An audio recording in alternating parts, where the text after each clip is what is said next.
Refraction physics के अंदर अब हमने इससे पहले एक टॉपिक पढ़ा रिफ्लेक्शन का। ठीक है, रोशनी का किसी सतह से टकराना और टकरा के वापस होना, उसे क्या बोलते हैं? रिफ्लेक्शन।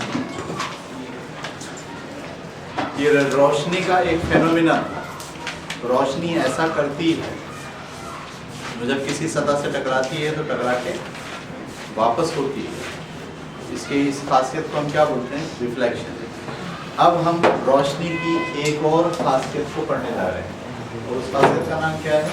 रिफ्लेक्शन। जब भी रोशनी सही है किसी लाइट मीडियम से किसी डेंस मीडियम में जाती है, सही, ट्रांसपेरेंट मीडियम हो, रोशनी जब किसी, देखो हमेशा याद रखना, रोशनी जब किसी, दो तरह के मटेरियल होते हैं आपका, एक वो मटेरियल जिसमें से रोशनी गुजर जाती है और एक मटेरियल जिसमें से रोशनी नहीं गुजर पाती। तो रोशनी टकरा के वापस हो गई, गुजर नहीं पाई, ये तो हम पढ़ चुके, टकरा के वापस हो गई। लेकिन अब रोशनी, बात चीज़ें ऐसी होती हैं जिसमें से रोशनी गुजर जाती है, उन चीज़ों को बोलते हैं ट्रांसपेरेंट चीज़ें। जैसे शीशा है, आईना नहीं, आईने में तो टकरा के वापस हो जाती है, शीशे में से गुजर जाती है। जैसे पानी है, उसमें से रोशनी गुजर जाती है।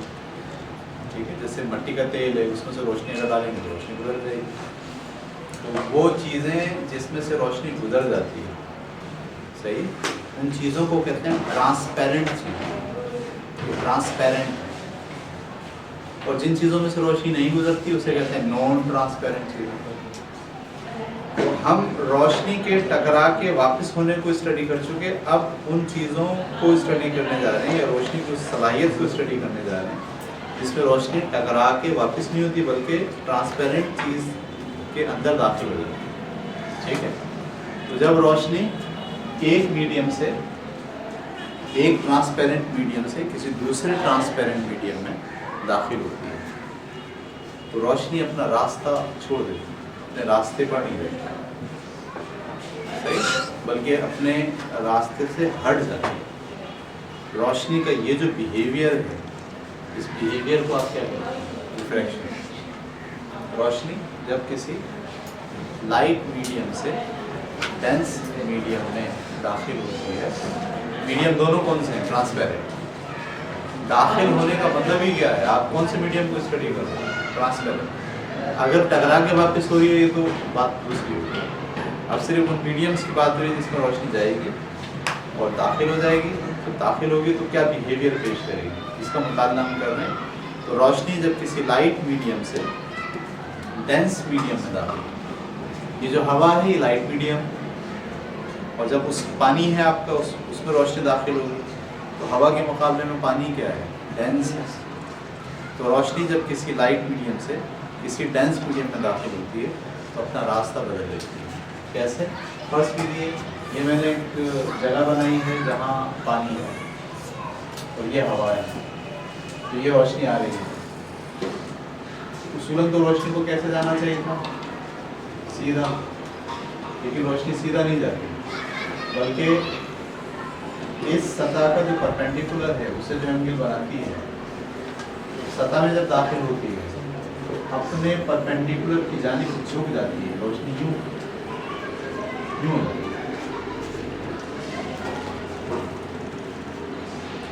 समझदारी बात आपको? रोशनी, ये रोशनी आने वाली है कौन से मीडियम में? ये एयर है। ये कौन सा मीडियम? वाटर के साथ। तो रोशनी लाइट मीडियम से आई, किसमें दाखिल हो गई? Dense medium. जब डेंस मीडियम में दाखिल होगी तो अपना रास्ता बदल लेती और उस मीडियम का जो परपेंडिकुलर है उसकी जानिब झुक जाती है। इस फेनोमेना को आप रिफ्रैक्शन ऑफ लाइट हैं। इसमें हमारी बात आपको, और जब दोबारा यहाँ से निकलेगी तो उसी रास्ते पे चलना शुरू हो जाएगी जिस रास्ते से आ रही थी।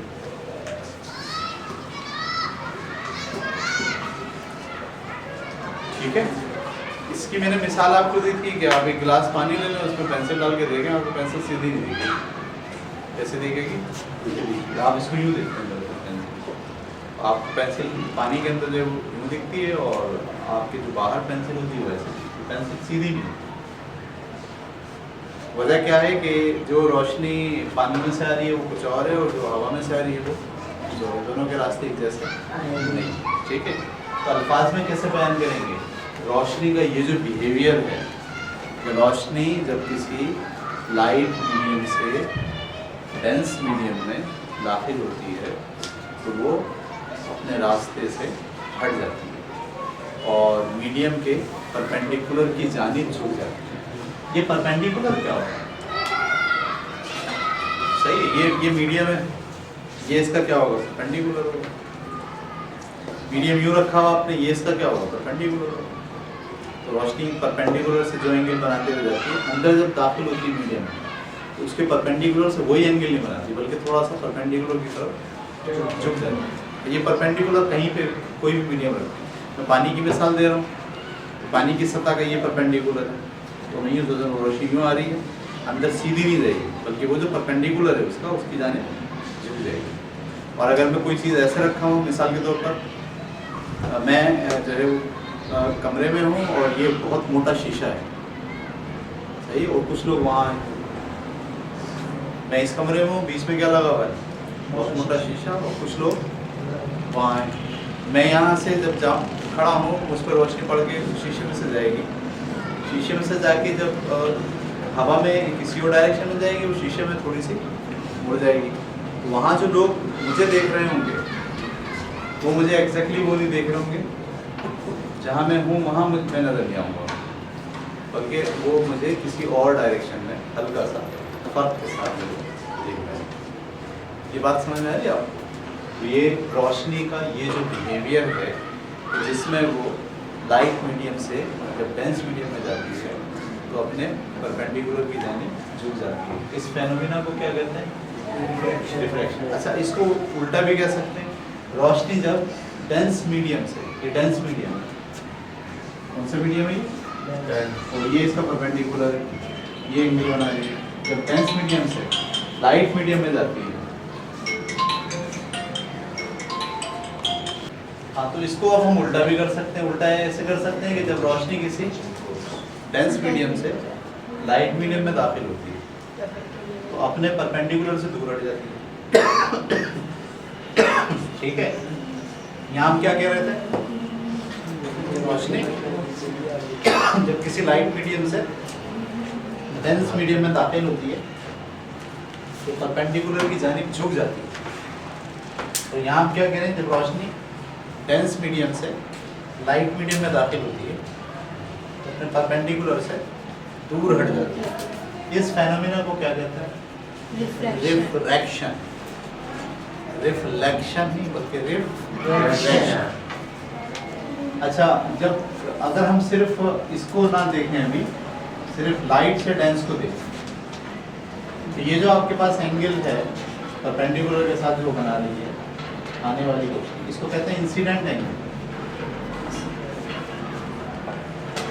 क्या कहते हैं? Incident angle. और जब ये रोशनी सीधी जा रही होती है और अमुक के साथ परपेंडिकुलर के साथ डेंस मीडियम में जो एंगल बनाती है इसको आर से जाहिर करते हैं और इसे कहते हैं रिफ्रैक्टिव एंगल। क्या कहते हैं? Refractive angle. ठीक है,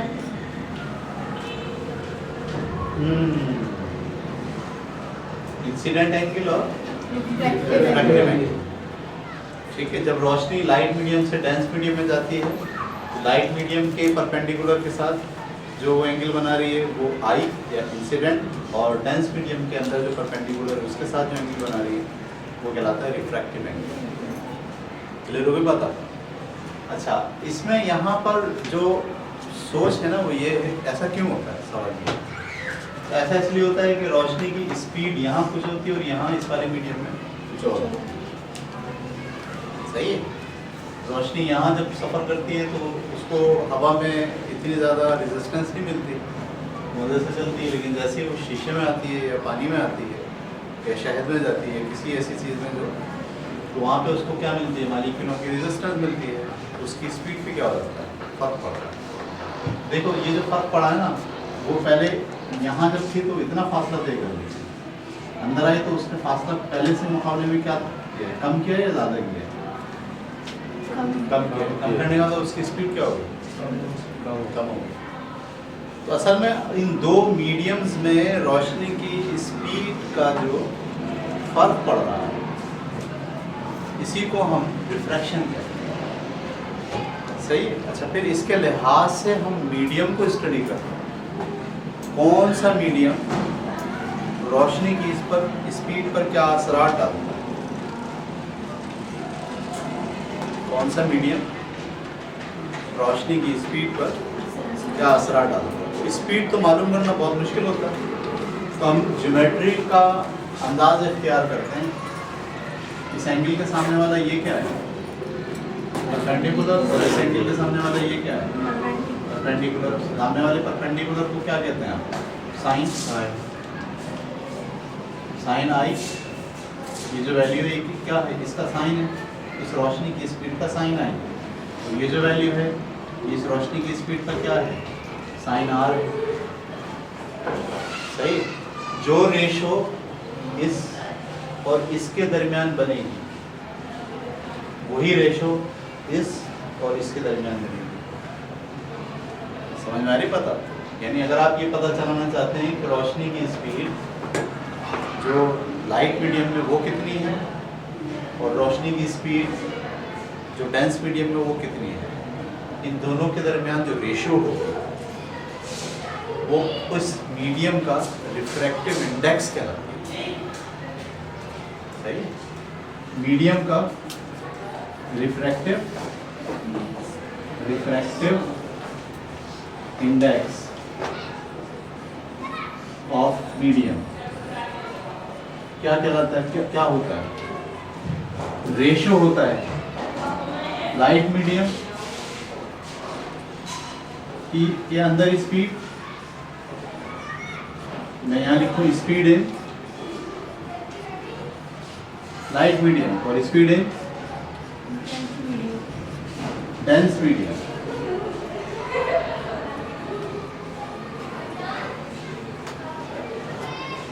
इन दोनों के दरमियान जो रेशो होता है वो उस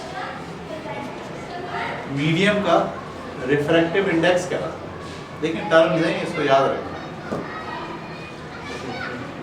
रोशनी जब किसी लाइट मीडियम से डेंस मीडियम में जाती है तो रोशनी की स्पीड पर फर्क पड़ता है। रोशनी की लाइट मीडियम में स्पीड ऊपर रखें, रोशनी की डेंस मीडियम में स्पीड नीचे रखें, इनके दरमियान जो रेशो होती है उस रेशो को हम क्या कहते हैं, उस मीडियम का रिफ्रैक्टिव इंडेक्स कहते हैं। क्या कहते हैं,